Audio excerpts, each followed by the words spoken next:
A Fox 5 I-Team investigation. Even though she is jobless and facing bankruptcy, Ginger White, the woman who said she had a 13-year affair with Herman Cain, says she did the right thing by speaking out. Ms. White rocked the presidential campaign when she exclusively spoke to our I-Team 3 weeks ago. Now she's speaking out again, providing more evidence to back up her story and responding to Herman Cain's repeated denials on network TV shows. Senior I-Team reporter Dale Russell, who first broke the story, is here now with another exclusive interview. Dale. Amanda, Ginger White told me that she was amazed at the personal attacks against her after she first went public. She has now hired a PR firm to help her rebuild her reputation and is convinced more than ever she made the right choice. Are you sorry you spoke out? No. No. I think that no, I'm not.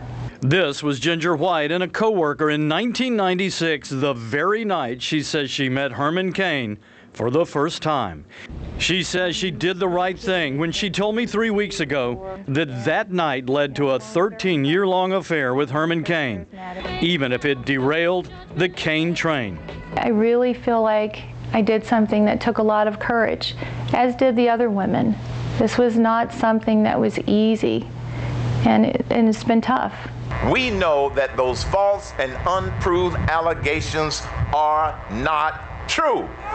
5 days after our interview aired, Herman Cain announced his bid for the White House was over. Defiant to the end, he told the crowd he was at peace, but had been falsely accused. He can call me troubled.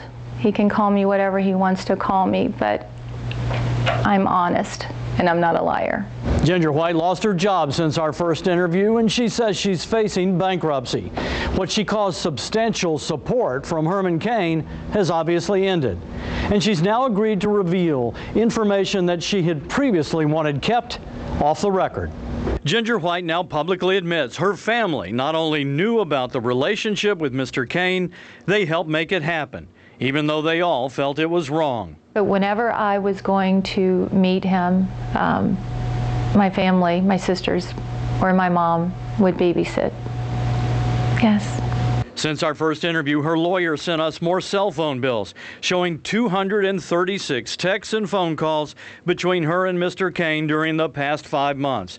The latest text was 1 week prior to our first interview. I understand if you can't help. She even showed us texts from her cell phone she says are from Herman Cain on November 4th of this year, in which she wrote, "I understand if you can't help, just let me know." He responded, "Ginger, I'm not in town. Trying to get help for you through a friend. It's not easy." Then 3 days later, her phone texts show she met with what she says was Cain's friend to pick up a cash payment. Cain has admitted he helped Ginger White financially, but vehemently denied a sexual affair. But he said you were just a friend, that he was in need. He just wanted to help you. I was quite a friend, huh? Herman Cain has said he believes political opponents are behind the various women's allegations against him.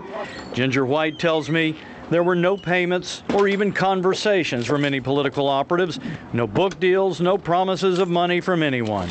And is it sex for money? No, it was never sex for money.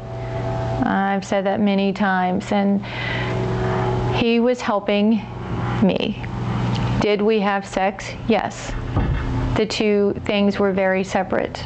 She says she heard about accounts of sexual harassment and saw women come forward, only to watch Herman Cain call them all liars. All of these women are lying. They're all lying. They are all lying. Yes. She saw it as a serious character issue with a man who wanted to be president. She felt she had to speak out. Do you know what would have been troubling to me is if I had remained silent and this person made president. That would have been troubling. Ginger White is now moving forward, trying to financially regroup. She knows she and the women who leveled accusations against Herman Cain may well be considered insignificant by many, but she feels they all made a significant contribution in the race to the White House. We may be looked at as little people, but our voices are huge. So no, I don't think anyone should ever look at us as little people, because we have come together and we've done something pretty major.